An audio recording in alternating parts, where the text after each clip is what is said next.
Republicans feeling the power of the Trump bump as results roll in across several states in crucial primaries. I'm issuing a call to unity for all Republicans. Absolutely essential that we march together. Omarosa. Individuals in this room continue to create a large platform for somebody they know not to have a lot of credibility. I think it would be great if we actually got to focus on the real policies. Critics are fuming over Judge Sarah Backus's decision to grant bail to child abuse suspects. These are serious allegations.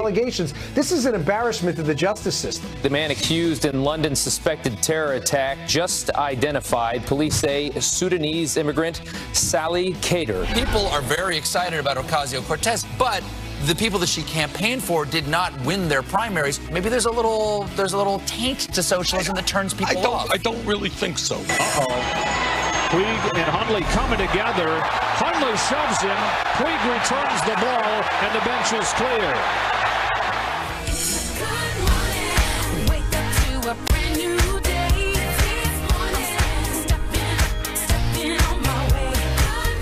Good morning. Mandisa, is that Mandisa from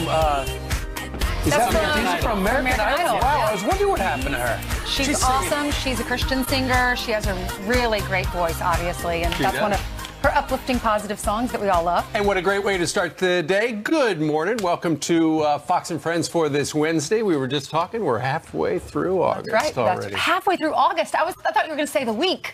You're right. We're halfway through August. It's we walked outside this morning. It was a little bit cooler here, and it reminded me of what's yet to come. Fall in New York is so beautiful. The leaves change in Central Park, as they do in your neighborhood, too. Hold your horses. It's going to be 95. I know, but it just is a little taste. Fall is so fun. Every New Yorker would agree. Everyone's back from the summer, from going on vacation. The streets are bustling. It's just before Christmas when it gets really busy. I am not acknowledging this conversation. This is still summer. It is still summer, please. But we're halfway through August, so attention leaves don't turn. A heat wave here in August, and yesterday, lots of primaries. Yeah. Heading toward the midterms. This is a Fox News alert. A big night in the march to the midterms. Consider this your post-game show. Right. Big night for some, bad night for others. Candidates aligned with President Trump, claiming victory for the most part, while voters rejected a well-known anti-Trump contender in Minnesota. That's right. Mr. Tim Pawlenty, former governor there. Griff Jenkins is in Washington to break it all down for us. Hey, Griff. Good morning, guys. That's right. 4 states have spoken: Wisconsin, Minnesota, Vermont, and Connecticut. And the Trump bump rolled on in Kansas, but it was all eyes on Minnesota in the GOP gubernatorial race, as you mentioned, Ainsley, where Republicans rejected the well-known former presidential candidate Tim Pawlenty for a newcomer aligned with President Trump, County Commissioner Jim Johnson. Pawlenty suffered greatly from his comments in 2016, calling candidate Donald Trump unhinged and unfit for the presidency. Johnson, who positioned himself as the more conservative alternative to Pawlenty, was able to overcome significant fundraising and name recognition disadvantages. And Pete Stauber, who the president endorsed and campaigned with, easily cruised to victory in a House primary, while embattled Democrat Keith Ellison, you see him there, the DNC's deputy chair, facing a series of domestic abuse allegations, won the attorney general primary for Democrats. Finally, we have a winner in last week's gubernatorial primary in Kansas. Secretary of State Chris Kobach defeated incumbent Governor Jeff Colyer. I'm issuing a call to unity for all Republicans as we now gear up and start marching in the general election campaign. It's absolutely essential that we march together. That was a big deal. Colyer is the first incumbent governor to fall this primary season. Kobach, who was endorsed by President Trump, will face Democrat Laura Kelly. And guys, it's not only just almost the end of summer, it is just over 80 days until we vote in those midterms. That's exactly right. All right. Griff, thank you very much. So 2 more Trump endorsements, one in Minnesota and Wisconsin. I saw online on one of the blogs, it said that the president is 7 for 7 over the last 2 weeks. That's right. And is this an indication of what's to come in the midterms? I mean, if you look at Pawlenty, he said that President Trump was unhinged and unfit for office. And as you see, how'd that work out for him? Yeah, he just lost yesterday to the county commissioner, Jeff Johnson, who did criticize the president at one point, but said he did vote for him. And, you know, Pawlenty, you have Martha Roby, you have Mark Sanford, you have Senator Jeff Flake, you have Bob Corker, all suffered political consequences, at least in part, for opposing President Trump. Now, Governor Walker got out of the presidential race because he wanted somebody else to emerge to stop President President Trump. He did win his primary yesterday. He's going to have his hands full holding on to Wisconsin. You know, he's got a strong track record. There's something about when you run for president and don't win the nomination that oftentimes you struggle when you go back to reclaim that job. But we'll see what happened because like Rand Paul, like Senator Lindsey Graham, he fought with the president but then got behind the president. Right. Well, somebody who ran for president and was on the ballot yesterday, Bernie Sanders, won the Democratic nomination in the great state of Connecticut. But he's going to turn it down because he wants to run as an independent. He was actually on with Stephen Colbert last night, and Stephen Colbert had some hard questions for him because, keep in mind, Bernie Sanders, while he was running as a Democrat last time, he still maintains he's a socialist. And isn't that a problem, Stephen Colbert wondered. Why do you need to call yourself socialist? People are very excited about Ocasio-Cortez, but the people that she campaigned for did not win their primaries. Only half the people you campaigned for won their primaries so far. So maybe there's a little taint to socialism that turns people off. I don't really think so. I think the real issue is that the ideas that we have been talking about, almost without exception, Stephen, are now ideas that are mainstream ideas that are supported by the vast majority of the American people. Never expands on how he's going to pay for anything. He says things that, oh, don't you want everyone to have health care? Don't you want everyone to go to be able to go to college? Well, we have a system that's set up where there's pathways to do that, but there's also a situation where not everything can be given away because you're taxing people maybe 80% of their income. And Stephen Colbert is going after Bernie Sanders for one reason. He wants all Democrats to be successful, and he knows the best thing for Republicans is for Bernie Sanders to push socialists in all these primaries because Americans don't want socialists, but they, in Stephen Colbert's mind, they might want Democrats, and he muddies that message. And there is a lot of evidence. Not only if you look at the primaries, people, you have Ocasio-Cortez, who went out there and campaigned and didn't win their primaries, and only half of the people, even Colbert said this to Bernie, he said, only half of the people that you were out there campaigning for, they voted, they won. And so it's not, your message isn't working. And if you look at some of the polls indicate that as well. Because at the end of that soundbite, Bernie said that the mainstream,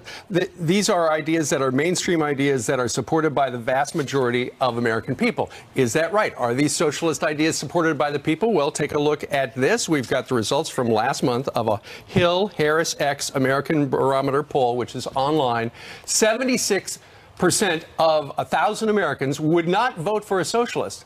However, 24% would vote for a socialist, but nonetheless, a gigantic majority would not vote for somebody who identifies as a socialist. Out of all of those that said they voted for Hillary Clinton in 2016, 59% of them, I assume they're Democrats or maybe independents, said they would not support a socialist. And Hillary Clinton, if she had any guts, she would have stood up and made him answer those questions because she got so afraid of the young voters that seemed to be showing up at his ridiculous rallies that she said, oh, I have to go and embrace his message instead of having the courage to stand up and outline what the difference was between them, like she did with Barack Obama before when she said I wouldn't meet with people without any preconditions. Meanwhile, the other big story yesterday was what's going on with Omarosa. In order to sell a book, she's come out with a series of tapes, and in many ways seems to have outsmarted the president, who's taken the bait and gone out and tweeted directly after her. After the president came out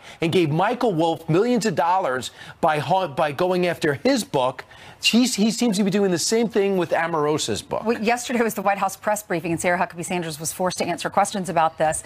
A few questions about Afghanistan, China, South America, ISIS, Mueller, and Turkey. But the majority, like 4 times the amount of questions, were about Omarosa. The media is obsessed with it. Listen.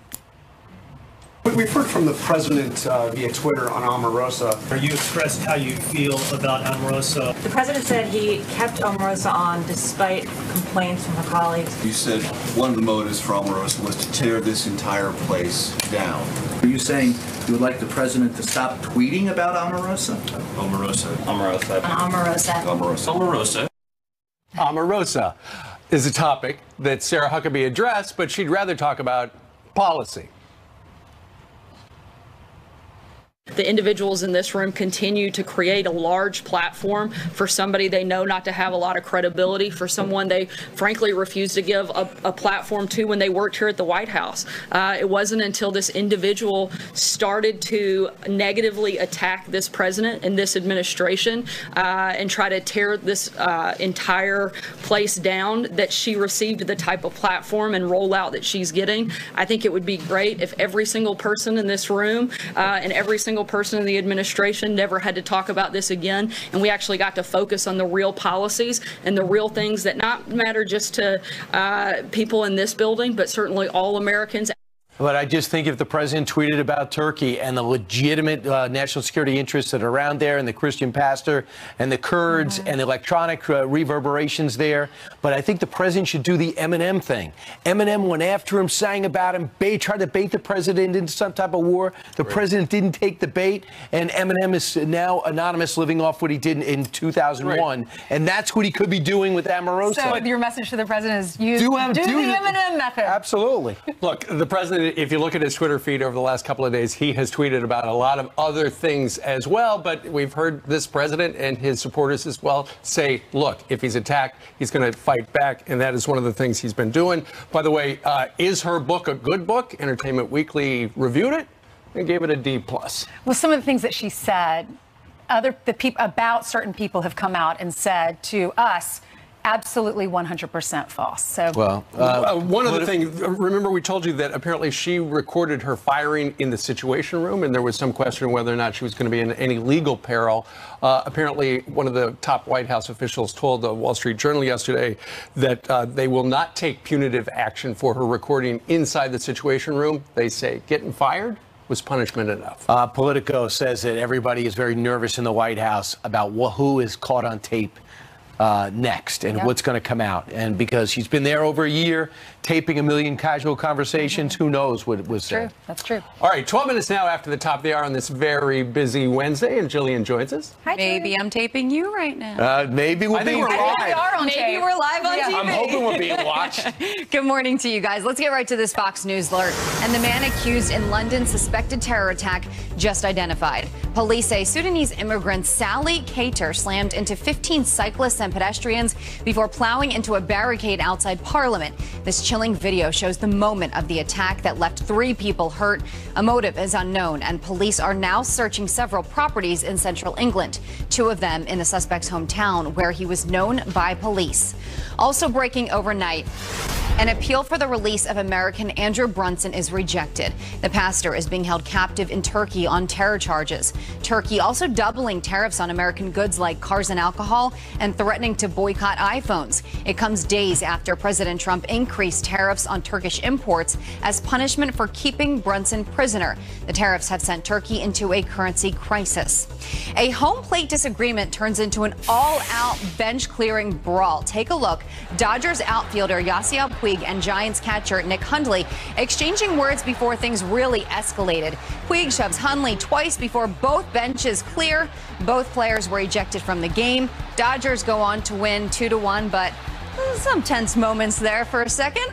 Back to you guys. Made our highlight reel. What makes your newscast? The newscast is the brawl. Exactly. So you're actually condoning that behavior. I will not confirm or deny. Okay, fine. All right, Jillian, thank you very much. Meanwhile, straight ahead on this Wednesday, one of the women from that terror compound in New Mexico is now in ICE custody, and the judge who decided to free her and the other suspects is now getting death threats. Our next guest says the judge's decision is wrong. It's mind-boggling. And who says getting fired from the FBI doesn't pay? Wait until you hear how much Peter Strzok has raised on his GoFundMe page.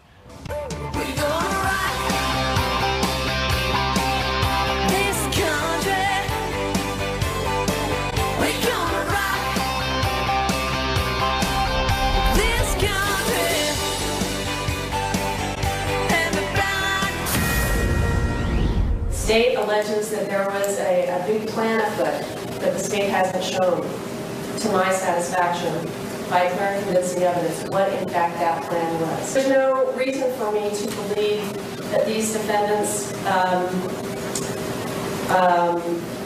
have in the past shown themselves to be a danger to the community. A courthouse forced into lockdown over threats against that judge who ruled that these jihadi suspects are not a danger to the community and granted bail amid accusations they were training children to be terrorists and school shooters. Now one of the defendants is in ICE custody. Security Studies President Jim Hansen led secret counterterrorism operations serving in the U.S. Army. He joins us right now live from D.C. Jim, good morning to you. Morning, Steve. Okay, so these are the 5 who were arrested at that compound in New Mexico, accused of teaching children to be school shooters, and the judge has said, okay, we're going to let them free on $20,000 bond because they are not a danger to the community. Did she get that right? She got it absolutely wrong, Steve. I don't know what you have to do to be considered a threat to the community when you're training kids to kill other kids, to commit terrorist acts. You have an active terror cell planning these attacks. You know, I mean, it's an absurd thing to let them free on zero evidence that, you know, there's not an attack. They said themselves they're doing it. There's a letter they sent to Wahaj's brother asking him to bring his guns and money and that Allah will protect him until he dies as a martyr. I'm sorry, that's a pretty good sign there's something underway. Yeah, no kidding. The kids apparently were taught to kill teachers and police and corrupt institutions. But their defense attorney says, look, this is just a group of devout Muslims living out in the desert, exercising their Second Amendment rights. Yeah, and I think he should ask, you know, he's saying this wouldn't have happened if they were white Christians. He probably needs to check with David Koresh and the Branch Davidians how that whole peacefully exercising your Second Amendment in the desert with gun things worked out for them in Waco. They're all dead. It's not a question of them being black and Muslim. It's a question of them talking about, and the FBI talked to these kids, and the kids confirmed this is what was going on. So it's not a question of Islamophobia. It's not a question of some kind of bias against them. It's the facts in evidence saying this was a terror cell training to kill Americans, and we need to treat it like that. I think maybe the feds need to get involved with this if the local, you know, police and the judge can't take care of it. Yeah, it's interesting. So one of the suspects is now being held by ICE. The others have not been able to make bail because they're being held on a variety of other issues. Jim, we thank you very much for joining us live today from D.C. Good to be with you. All right. What do you think about that? Email us, friends@foxnews.com. Meanwhile, it's back to school season, and one police department wants to bring in the big guns to protect the kids. Plus, it's Maxine Waters' birthday. What does she want as a gift? A White House without President Trump. Tomi Lahren says that birthday wish might never come true for her. She does. Here's some quick headlines for you. A Harvard professor thinks leaders in the Trump administration should be blacklisted. In a Boston Globe op-ed, Danny Roderick claims that those officials are tainted. He argues they should be treated civilly when serving the public, but should never speak at university-sponsored events or be invited to serve on the faculty. And police in one city want to protect kids from school shootings with AR-15 rifles. Officers in Bismarck, North Dakota are asking for nearly $26,000 to arm school resource officers. The rifles will be stored separately in a safe space away from the students and away from faculty, but they are just in case. Thank you for that, Ainsley.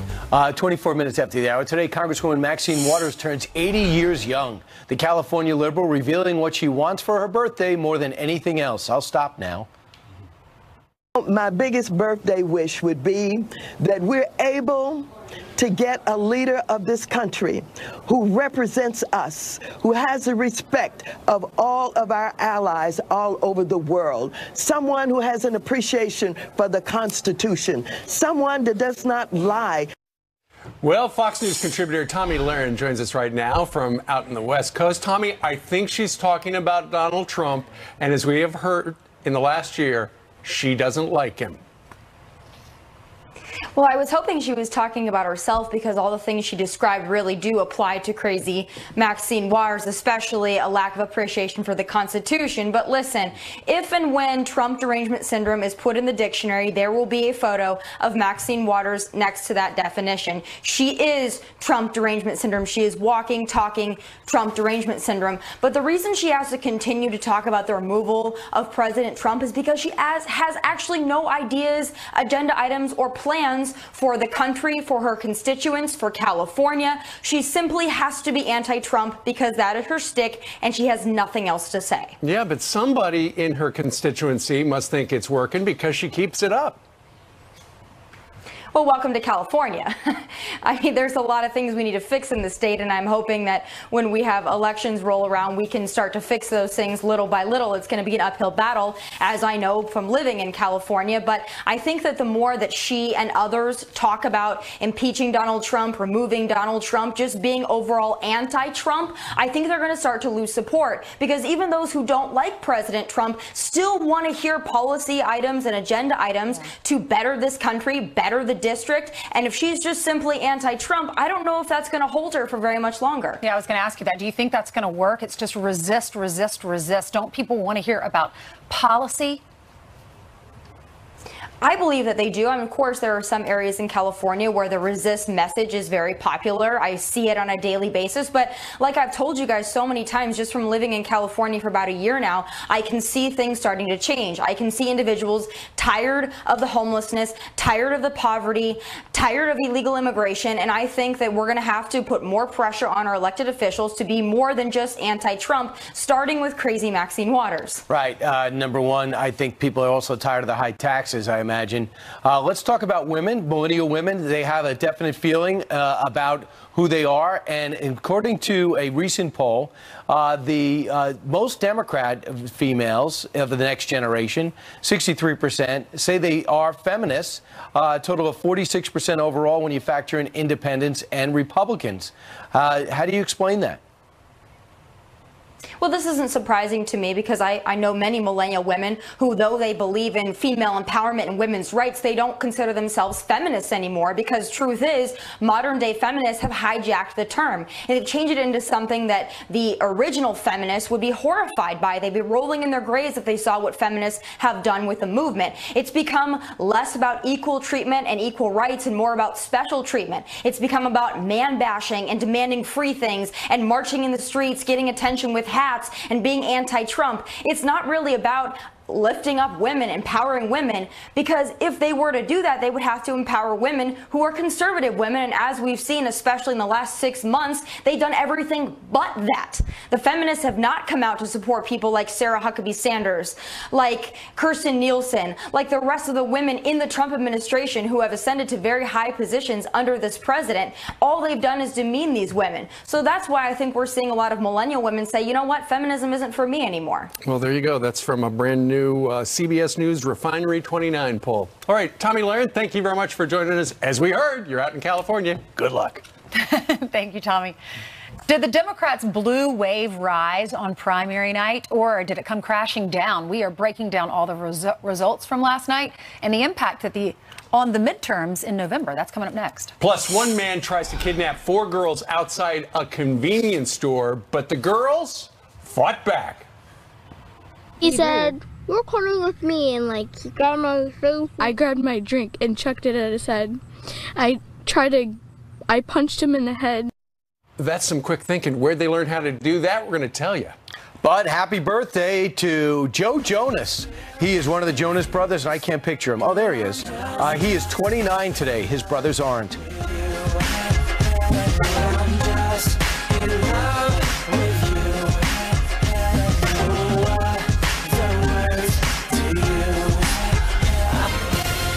I'm issuing a call to unity for all Republicans as we now gear up and start marching in the general election campaign. It's absolutely essential that we march together.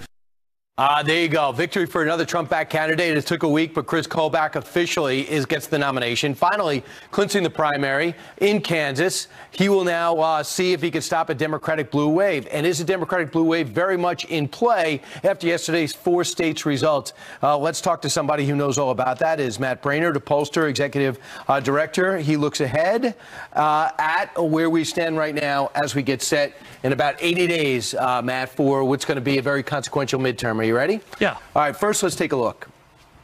And here we go. Matt Kobach, it took a week, but this was a very tight race. The key, arguably, was Donald Trump's endorsement. Yeah, Chris Kobach has been Donald Trump before Donald Trump was Donald Trump. He's always fought very strong for voter ID against illegal immigration. It's been one of his pet issues long before he was involved in state government. And he ran very successfully for Secretary of State a few years ago. His opponent he's not won that office. So his opponent sort of rode into office because he was married to the governor who was elected and then took an appointment in the presidential election. But to knock out a sitting governor is pretty tough. Yeah, and Trump really contributed. He dropped a tweet later on endorsing him, which really helped put him over the edge. It was very nice of his opponent to not litigate it because it was just like 300 votes. All right, Matt, let's move on and take a look at these two, and let's go back. Okay, let's go back forward. Let's go to the next one. So Keith Ellison has now 2 domestic abuse allegations on him. The first Muslim congressman wants to be the next attorney general in his state. He wins this primary, but his big challenge is straight ahead, isn't it? It's a real nightmare because this story's still unfolding. It's sort of a he said, she said situation. And beyond just being about this attorney general's race, he's one of the vice chairs of the Democratic National Committee right now. And rather than immediately suspending him, they're just sort of taking it slowly, kind of keeping it quiet. So whether he's responsible, whether he's guilty or not, that's going to be resolved one way or another. But just he's under investigation, and this is sort of a nightmare situation for any candidate or for any campaign. Because it was too late to stop him if you were a Democrat. At the same time, the allegations coming out, and there's evidently a tape, according to the son of one of his girlfriends. It's just a nightmare scenario for those guys. So Governor Scott Walker, one of the superstars in the Republican Party, is facing a real challenge. It was an 8-way race on the Democratic side. Tony Evers prevails. Look at this matchup. Yeah, it's important to remember, though, the landscape in Wisconsin has really changed. It's always been sort of more of a purple, even blue state. But one of the things Scott Walker did was he stopped the automatic deductions from teachers' paychecks, money that went to the teachers' union, which was a big turnout operation for the Democratic Party. That's no longer there, and since then, that party hasn't been very successful in the state. His opponent came out of a very bruising primary, and the key issue that they have right now is opposing a $10 billion investment from Foxconn to build a plant to make cell phones here in the United States. All 8 of those candidates are opposing that issue. Why would they oppose that? You could bring jobs to Wisconsin. It's one of those things where if my opponent's for it, I'm against it. It's very simple-minded. It's a very short-term, like, knee-jerk reaction. It's very unfortunate. And he's going to, Scott Walker is going to go to the wall saying he's fought for jobs, he's reformed education, he's made the schools safer, and, you know, his opponent is in charge of the schools. And even though there have been reductions, there hasn't been any reduction in the quality of the schools. Right, Matt. The thing is, the Democrats desperately would love to knock out Walker. That would be a big win for them. Next, Navy veteran Matt Corey wins the GOP Senate primary. He'll be taking on Chris Murphy. They say this is a governorship that could flip red. This is a very tough race. Chris Murphy is one of the best funded candidates, but he did draw a pretty strong opponent. What's nice about this primary is that even before it ended, both the Republicans in the race agreed they would support each other. So that kind of unity is going to help them moving forward in the general. But it's going to be a very tough race. It's typically a very blue state, but we've got a good candidate, and this guy, he's an experienced candidate. And you had a very unsuccessful Democratic governor in Connecticut, and they're tired of the taxes, and they maybe want to make a change, and we'll see if Matt Corey's got a shot. Chris Murphy, of course, has got a pretty good name because he goes against the president every chance he gets. Matt, good job. All right. I had a chance to meet Jillian Mealy before the show. She seems really nice. With that, I'd like to toss to her for the news. I'm still undecided about you, but thank you very much, Brian. Please get back to me. All right, let's get you caught up on some of your headlines, starting with this. A stunning new report claims more than 1,000 children were molested by hundreds of Catholic priests. The Pennsylvania Attorney General now accusing church leaders and the Vatican of covering it up for decades. The time of telling these victims to keep their truth to themselves has ended. Only a fraction of the 300 priests named can be criminally prosecuted due to the state's statute of limitations. The GoFundMe page for disgraced and fired FBI agent Peter Strzok is now up to nearly $400,000. He tweeted a link to the page this week and almost immediately after being fired over anti-Trump text messages. The page organizer is listed as Friends of Special Agent Peter Strzok. They say the money will go toward possible legal fees. And just listen to this story. A little girl uses hot coffee to fend off a man trying to kidnap her and her friends. The group says he followed them out of a convenience store in Michigan and grabbed one of them. This cannot be happening. Like, I thought it was a test at first, but then I'm like, this is real. I grabbed my drink and chucked it at his head. I punched him in the head. When asked how they knew what to do, Allison said she and the other girls watch a lot of Law & Order and Dateline, and her dad actually taught them some moves. You can see the coffee stains on Bruce Hipkins' shirt in his mugshot. He's charged with kidnapping.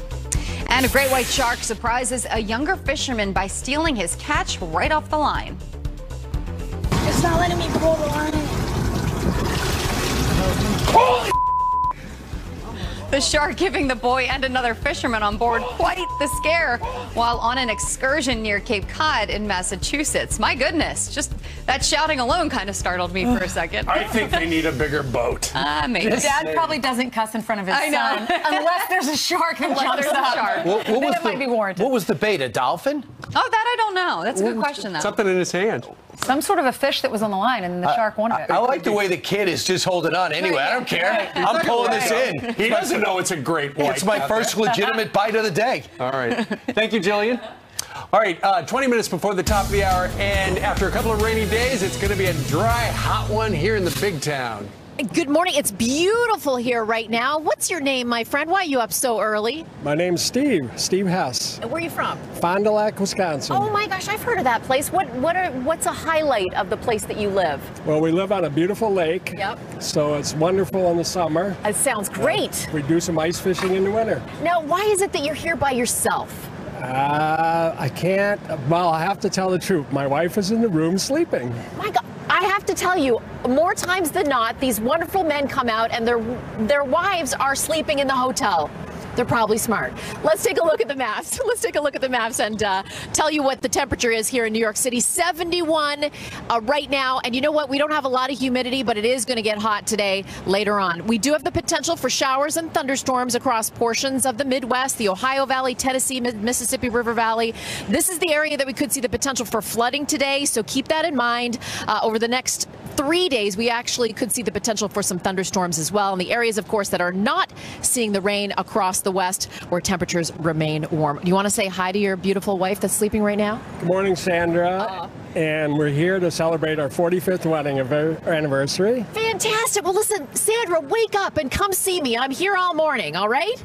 I'll buy you coffee, or Brian will. There you go. I bring cash. All right.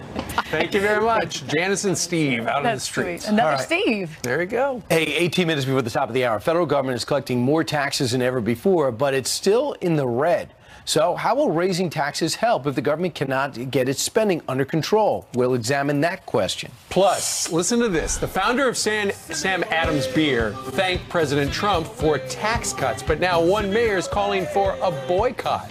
Our next guest says that mayor should be kicked out of office.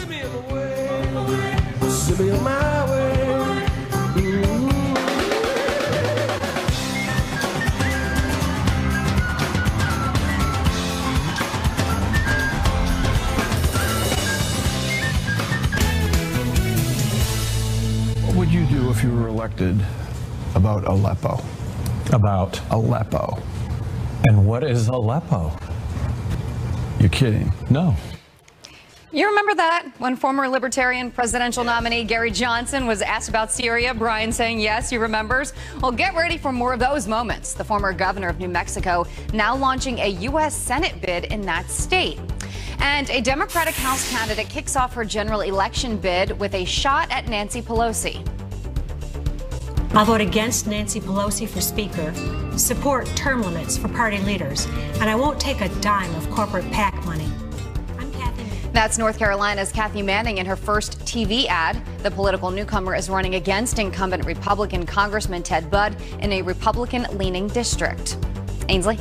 All right. Thank you, Jillian. The federal government collected $1.4 trillion in your taxes, your income taxes.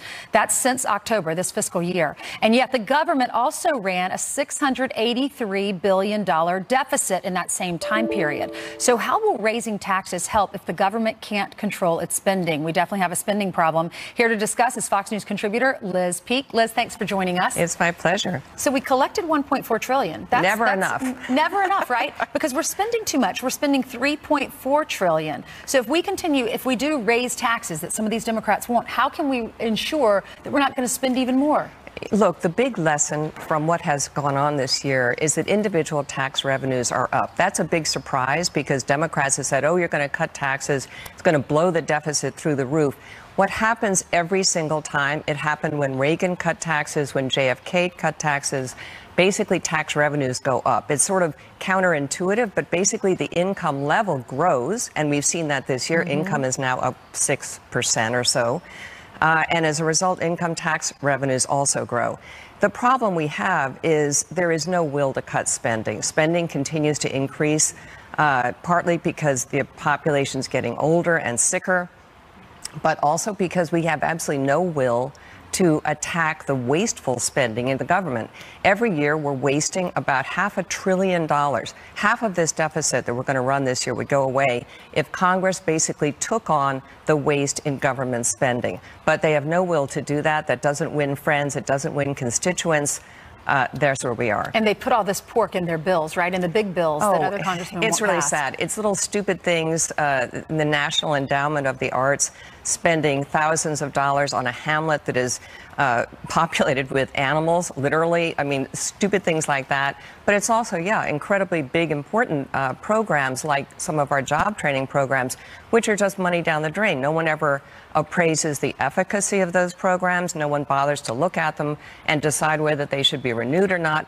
But politicians don't get paid to do that. They get paid to institute new programs, new expensive handouts. That's what voters want. Yeah, we all saw the shrimp on the treadmill. We remember that image, and exactly. Those are our tax dollars. I mean, tax removal. It's unconscionable that we know about these things and no one does anything about it. Is there someone in Congress, like an ombudsman, that is in charge of going through each of these bills and pointing out and calling out these congressmen and women that are doing this? Well, Tom Coburn used to have his famous waste book, and thankfully he does have a successor who also puts out a waste book and chronicles all the really idiotic things that the government is spending money on. But again, the other problem we have is that all these bills are gigantic. Look at the Farm Bill, right?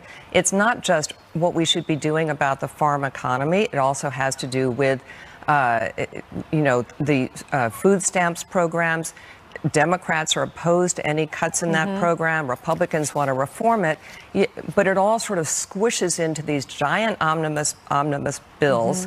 And basically, again, no one really has the will to challenge it. So too much spending. We need to cut back on that. And the tax reform bill was great for the economy. More people had money in their pockets and they could spend more. I mean, let's face it, over the last decade of slow growth, the debt in the hands of the public as a percentage of GDP doubled. That's what happens when you have slow growth. Thanks, we can't Liz. afford it. Thank you, Liz. Supreme Court nominee Brett Kavanaugh is meeting with 2 Democrats on Capitol Hill today. So his confirmation is a done deal, right? Look, it is not a done deal. More from Elizabeth Warren at the top of the hour. Plus, the founder of Sam Adams thanked President Trump for his tax cuts, and one mayor is now calling for a boycott. Our next guest says that mayor should be kicked out of office.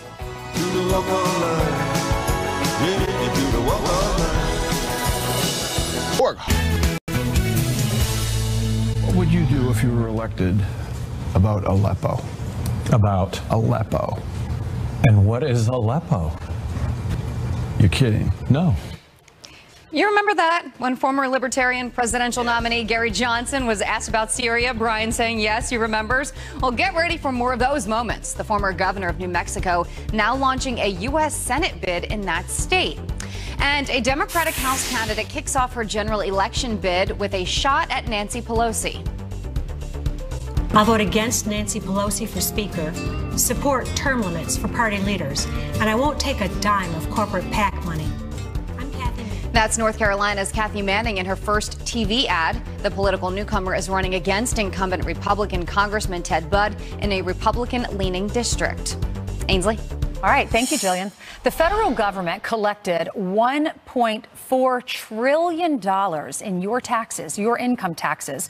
That's since October, this fiscal year. And yet the government also ran a $683 billion deficit in that same time period. So how will raising taxes help if the government can't control its spending? We definitely have a spending problem. Here to discuss is Fox News contributor Liz Peek. Liz, thanks for joining us. It's my pleasure. So we collected $1.4 trillion. Never enough. Never never enough, right? Because we're spending too much. We're spending $3.4 trillion. So if we continue, if we do raise taxes that some of these Democrats want, how can we ensure that we're not going to spend even more? Look, the big lesson from what has gone on this year is that individual tax revenues are up. That's a big surprise because Democrats have said, oh, you're going to cut taxes. It's going to blow the deficit through the roof. What happens every single time, it happened when Reagan cut taxes, when JFK cut taxes, basically tax revenues go up. It's sort of counterintuitive, but basically the income level grows, and we've seen that this year. Income is now up 6% or so. And as a result, income tax revenues also grow. The problem we have is there is no will to cut spending. Spending continues to increase, partly because the population's getting older and sicker, but also because we have absolutely no will to attack the wasteful spending in the government. Every year, we're wasting about $500 billion. Half of this deficit that we're going to run this year would go away if Congress basically took on the waste in government spending. But they have no will to do that. That doesn't win friends. It doesn't win constituents. There's where we are. And they put all this pork in their bills, right? In the big bills that other congressmen It's won't really pass. sad. It's little stupid things. The National Endowment of the Arts spending thousands of dollars on a hamlet that is populated with animals, literally. I mean, stupid things like that. But it's also, incredibly big, important programs like some of our job training programs.